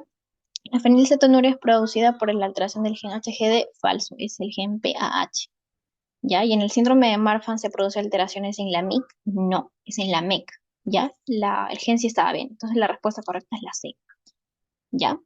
Y en este caso nos dice, niño de 7 años se llevaba a la consulta por orina oscura que se torna negra al dejarse reposar sin olor ni otros síntomas urinarios, no tiene antecedentes médicos importantes, pero su madre comenta que ha notado manchas oscuras en el pañal desde que era pequeño, las cuales pensó que eran normales. El examen físico está normal, pero en los análisis se detecta ácido mogentísico elevado en la orina. La madre no presenta síntomas y no tiene antecedentes conocidos en esta condición.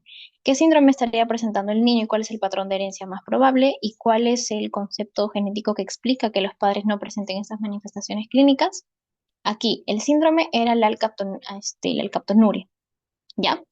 Ahora, ¿cuál es el patrón de herencia? Es autosómica recesiva. ¿Y por qué los padres no han presentado este caso? Porque es autosómica recesiva. Entonces, ambos padres han tenido genes recesivos, pero un gen dominante, por ende no han expresado la enfermedad, pero sí le han dejado al niño ambos genes recesivos que ha terminado por expresar esta enfermedad. ¿Ya? Y ahora sí, completen los genes implicados según la patología. Galactosemia clásica, GALT. Fenilcetonuria, PH. Alcaptonuria, HGD. Osteogénesis imperfecta, col 1A1, col 1A2. Y miocardiopatía hereditaria, tienes el TNNT3, el TNN13, el MIBCP3, ¿ya? Por ahí tienes otros más. Ya, pero estos te puedes dejarlos para acordarte. Y ahora, la 17. Ahora sí para responder. A los que no me han respondido en lo que he hecho este repaso rápido de la parte que me había olvidado de grabar, ya.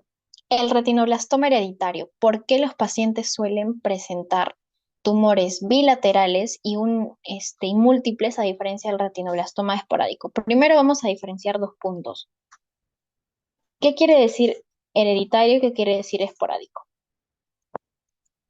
Chicos, ya, exacto. Muy bien, Gladys. ¿No? El hereditario quiere decir que este niño va a heredar genes RB anómalos, ya mutados.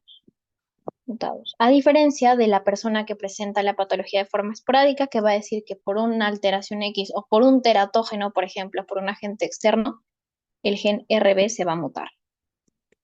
¿Ya? Muta, pero por un agente externo. Ya, a ver qué me dice por acá, Cristian. Ya, pero ahí hay un punto de por qué su expresividad es mucho mayor. ¿Ya?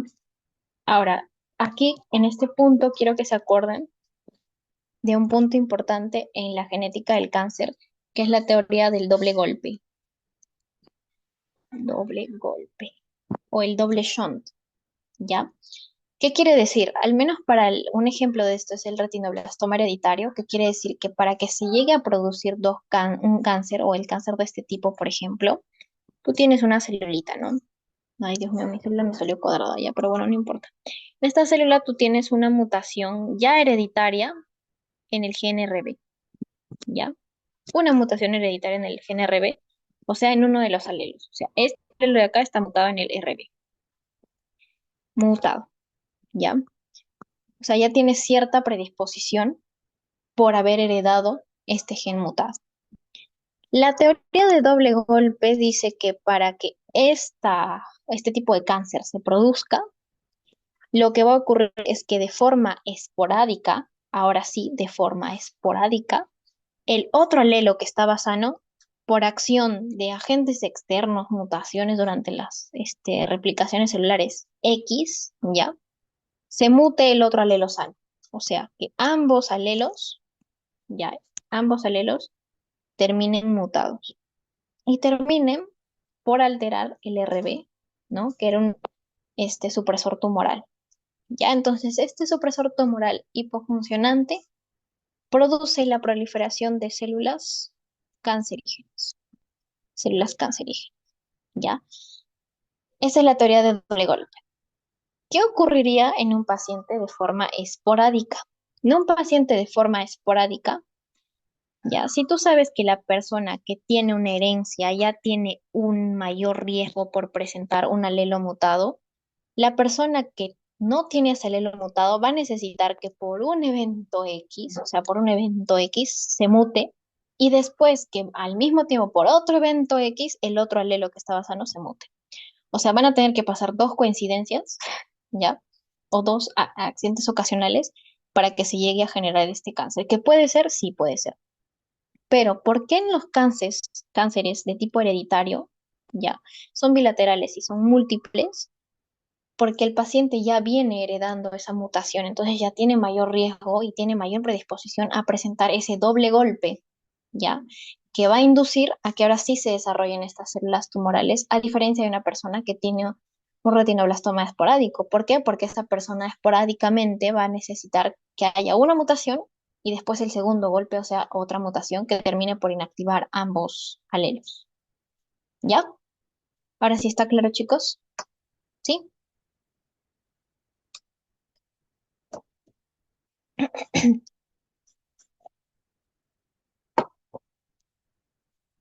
Ya, muy bien, Cristian. Ok, no te preocupes, yo lo explico nuevamente. Creo que lo vamos a hacer con lápices más delgaditos porque si no me ocupa toda la página. Ya no se me duerman, no se me duerman, no se me duerman. Ya lo vamos a explicar con lapicito más chiquitito. Y aquí, uy, a ver, ¿qué pasó? Ya, ok, Timo si me entendió. Listo, ya, pero lo vamos a explicar nuevamente para que quede, ¿ya?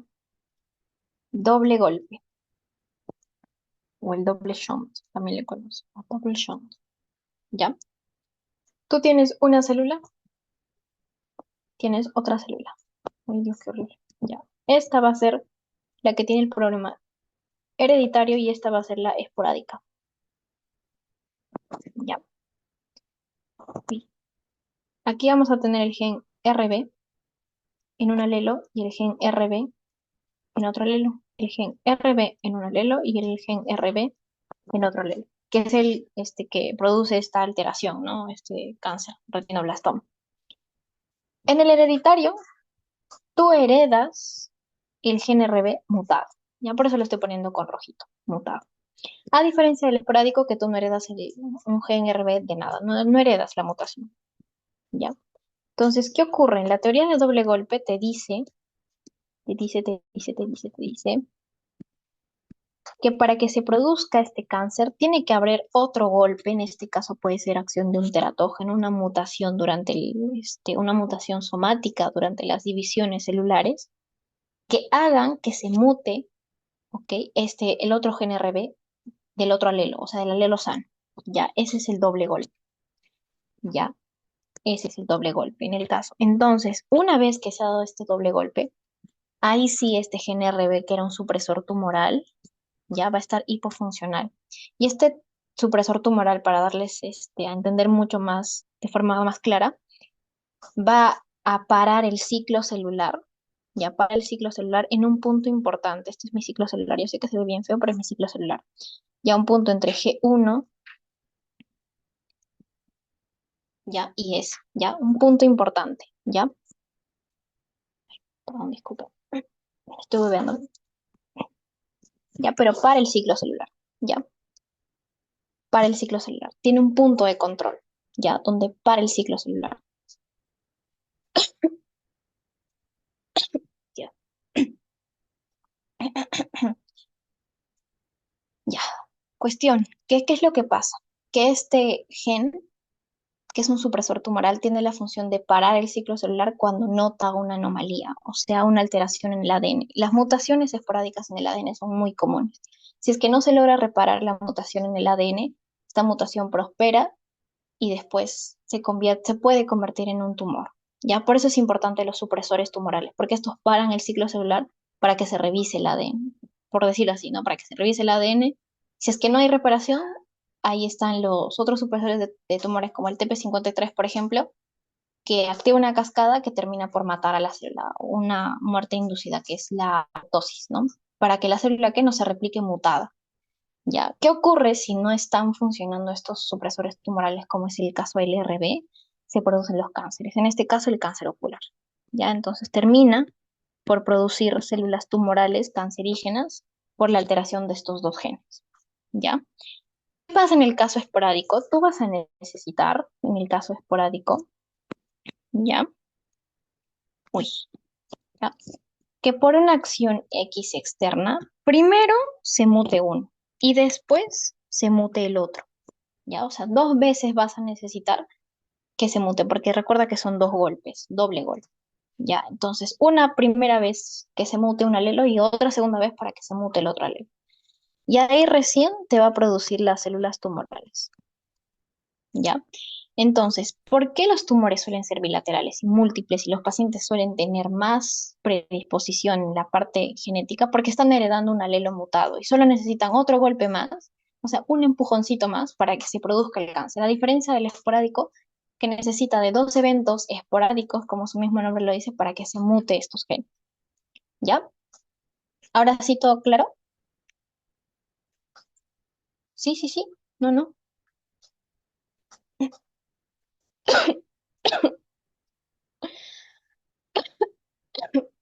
A ver, chicos, ¿todo claro? ¿O no?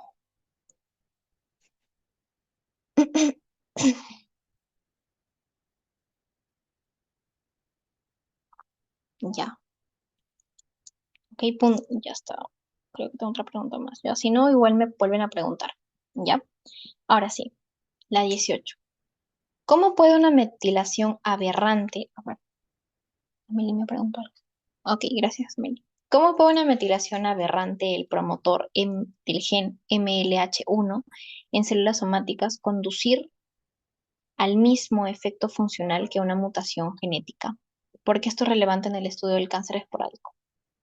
Yo sé que parece un trabalenguas esta pregunta, pero ¿por qué la metilación aberrante, o sea, una metilación X en el promotor del gen MLH1, que ustedes ya deben saber que es el gen MLH1, va a conducir o va a producir el mismo efecto que una mutación genética? O sea, que hay alguna mutación en este gen. ¿Y por qué esto sería relevante en un cáncer esporádico, por ejemplo?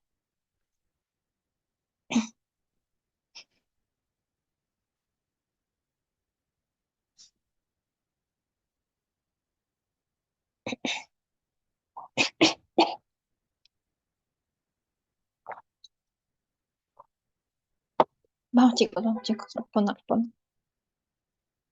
Falta una, nos falta una. Una. Piensen, piensen, piensen. Voy a resfriar, creo. Voy a estar resfriando.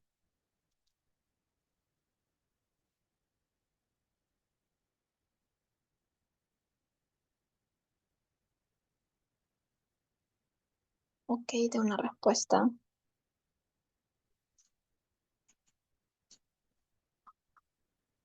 Ya, muy bien. Muy bien. En sencillas palabras será Jesucristo. Muy bien. Vamos, chicos, los demás. Si te acuerdas el tipo de cáncer, excelente.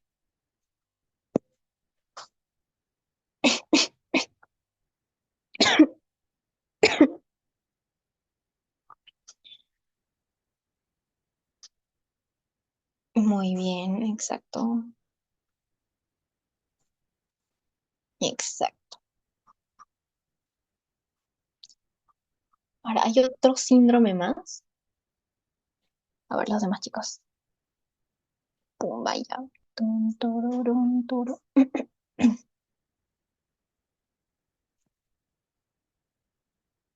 Muy bien, Glatzer. Excelente, muy bien, muy bien, muy bien, Glatzer. Muy bien, muy bien, muy bien, muy bien. Ay, ayuda, no me quiero respirar. Exacto, muy bien, muy bien. Ya, muy bien, chicos, muy bien, muy bien, muy bien. También, excelente, muy bien, Lázaro. Sí, muy bien, Cristian, muy bien, muy bien. Ya, listo, chicos. Chicos, los demás, por favor, si se están durmiendo para mi parte, espero que estén despiertos para la parte de Edwin, ¿ya? Entonces, en este caso, ¿qué hace una metilación, chicos? Para empezar, ¿qué hace?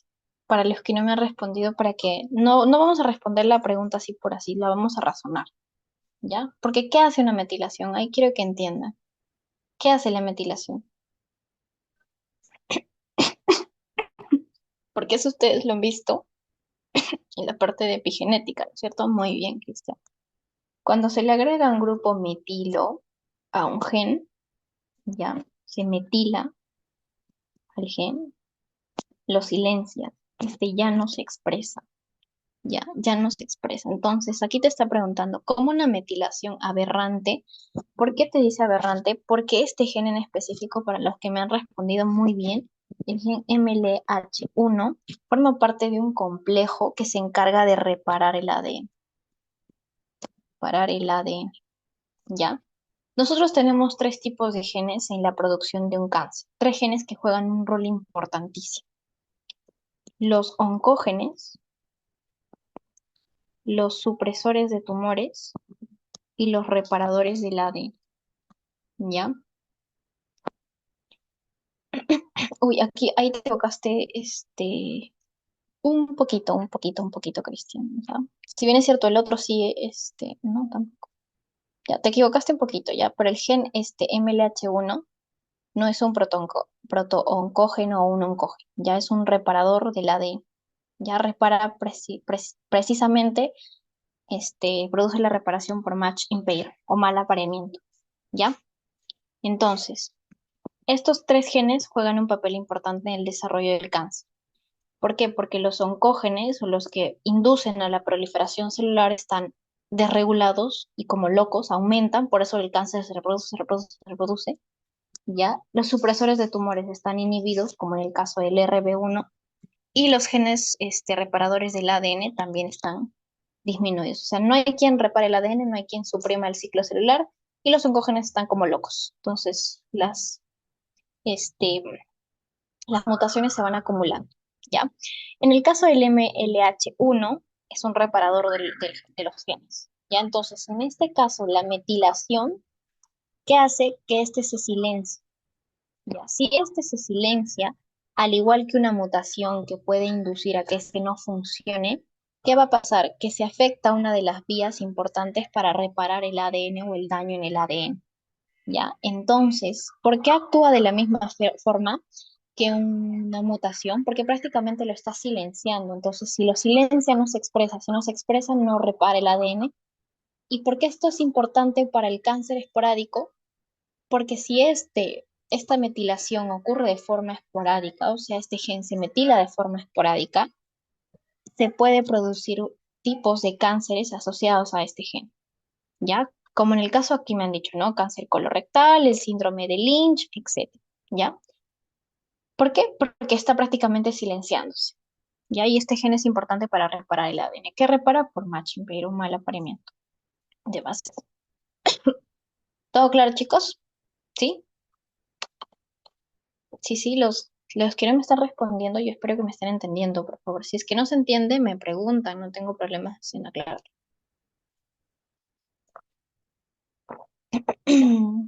¿Todo claro, chicos? ¿Todo claro?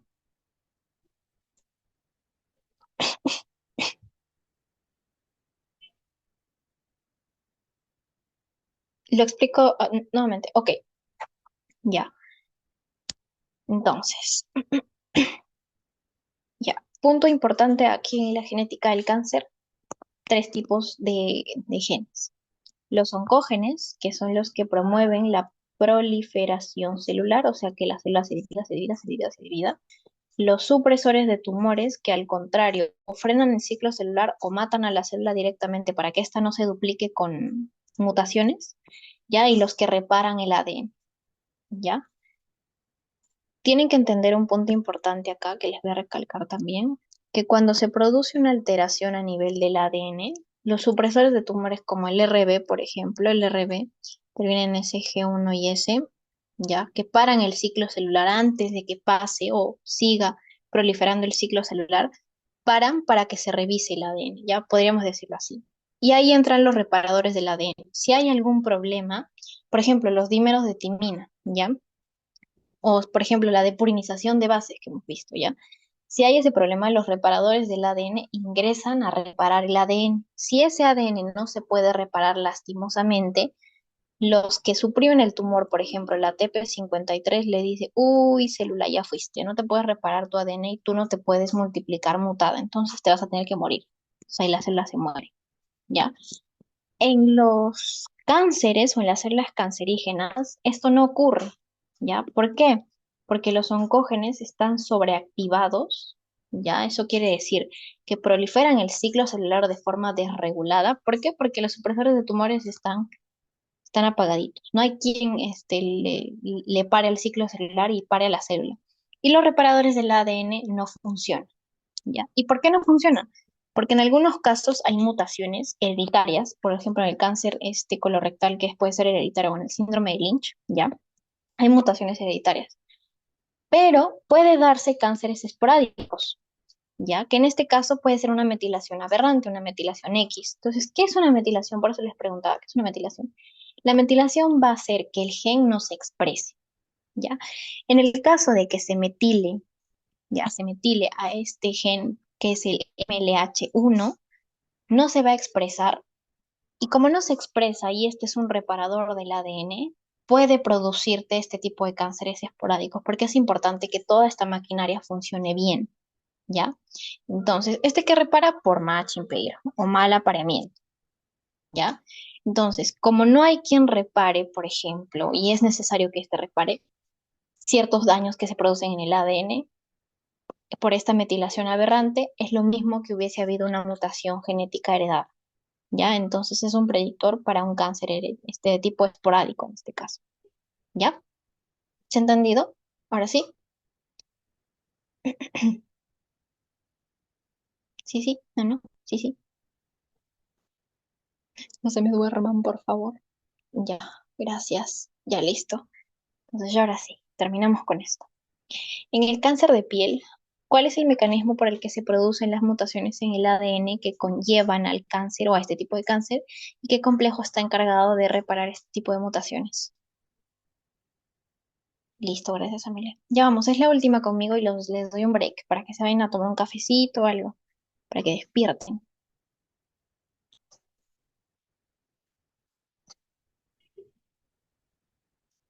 Ojo, ojo, ojo, ojo. Cáncer de piel.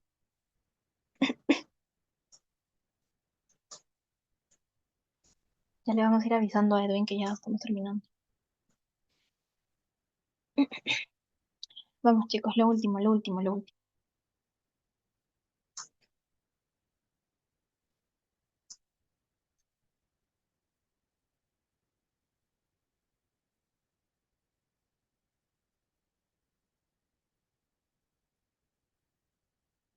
Vamos, chicos, acuérdense que por eso te dicen, usa tu bloqueador, usa tu bloqueador.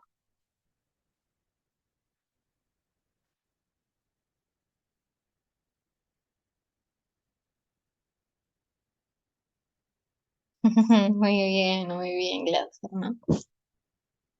Ya le soplé. Así soplado no vale. Muy bien, Amelie, muy bien. Exacto. Muy bien. Muy bien, Vimo.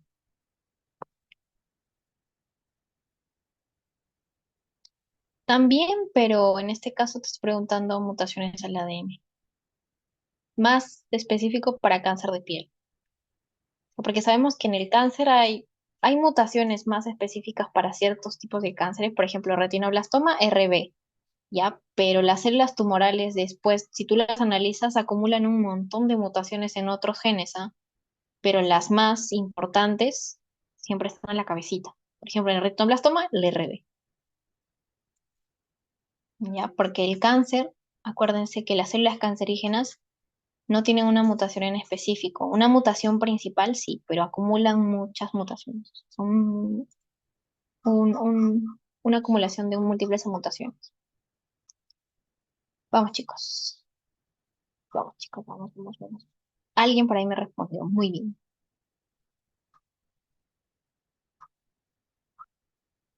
Amelie, muy bien. Ya. Entonces, vamos a ver. ¿Ya?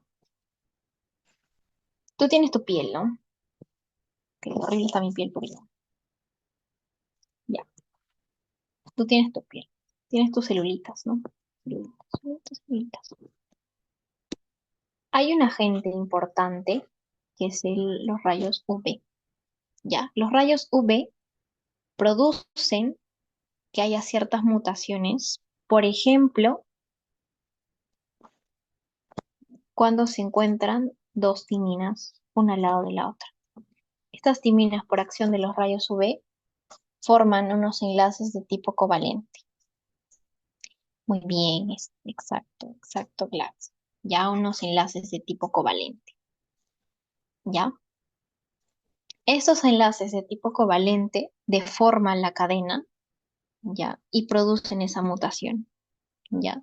Si esa mutación no se repara y se sigue llevando y acumula otro tipo de mutaciones X, ¿ya?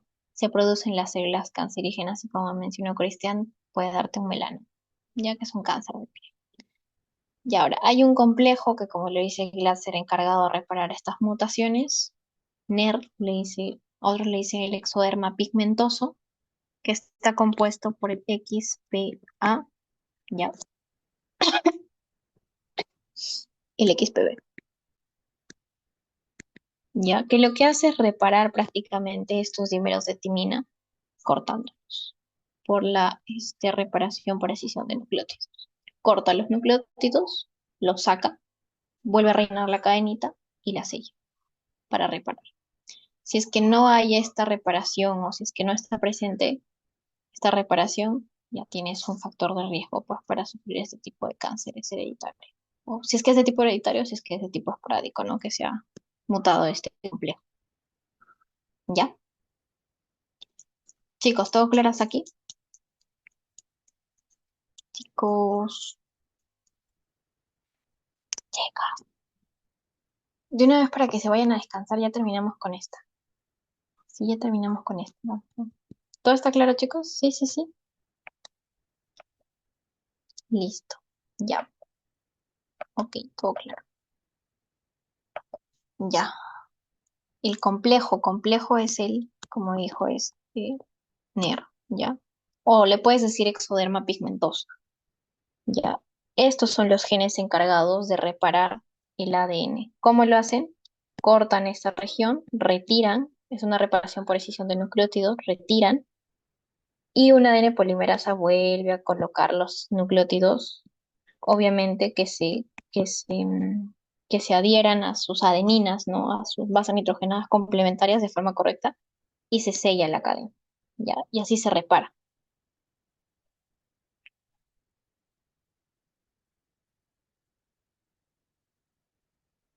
Los rayos UV causan esa unión de las timinas, dímeros de timina, causan que las timinas se unan mediante enlaces covalentes, que son mucho más fuertes que los enlaces puente de hidrógeno. ¿Todo claro ahora sí, chicos? ¿Sí?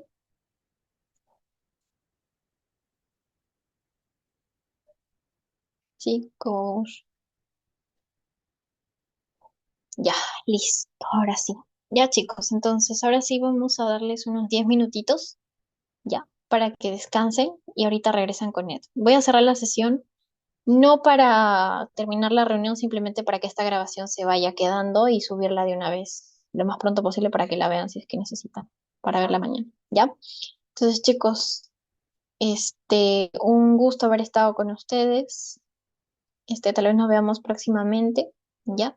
Espero que les vaya súper bien en sus exámenes. Estudien, por favor, estudien, estudien. No se conformen con solamente este banqueo. Recuerden que el banqueo son preguntas tipo exámenes, no son preguntas que necesariamente les van a venir, ¿ya? Repasen, por favor, y nada, éxitos, chicos. Un gustazo haber trabajado con ustedes. ¿Ya? Y cualquier duda, pregunta, Mi WhatsApp está en el grupo, ustedes me pueden contactar si es que algo no ha quedado claro acá. Ya, ojo, yo con todo gusto les voy a responder lo más pronto que pueda, ¿ya? Porque también ando ocupada. Entonces, nada, chicos, nos vemos. Chao, chao. Un gusto, un gusto, un gusto. Ya, le vamos a dar 10 minutos. En 10 minutos les volvemos a enviar otro link de reunión para que este vaya quedándose guardado, ¿ok? Chao, Glaser, chao, Amelie, gracias, gracias, chao, Guimo, nos vemos. Ya, chao, chao. Vamos a cerrar esta sesión. Uy, ya, chao, chicos. Chao, chao, chao. Chao.